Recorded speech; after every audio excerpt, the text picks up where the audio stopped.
Zemla spí pod snegom ticha, v koreni dýcha žar, v kapliach hrosy, v glase vetra rodí sa nový dar.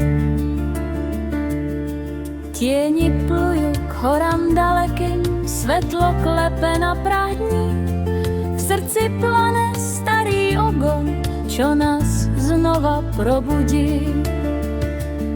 Svetlo gromnic v nás se rodí, ogon s vodou tančí včas. Stará píseň zemli volá a my slyšíme jej hlas. Svetlo gromnic, plamen tichý, čúva dom i ľudský krok. V každom z nás sa rozžarí večný jarný tok.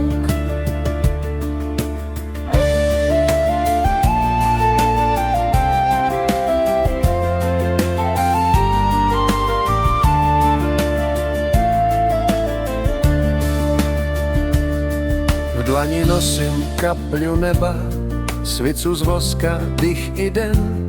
V každej iskry cítim matku, kak ma vede skrz môj sen. V hlubinách už klia sem ja, sní o slnku, o jaru. V každom tichu slyším slovo nových dní i zázrakov. Buben hor i hlas gromu, perum bdie nad krajinou. V kruhu ľudí stojím pevno, s ognom, vodou i pravdou svou. Strážim svetlo, strážim domov, strážim cestu do jara. Dokud písem v srdci s nimi, nepogynem nikada.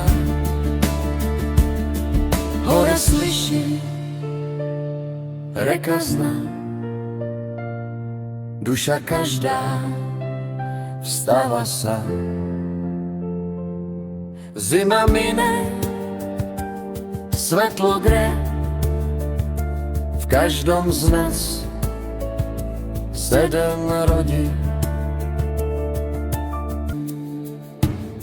Svetlo gromnic v nás se rodí, plamen lásky, sila dní.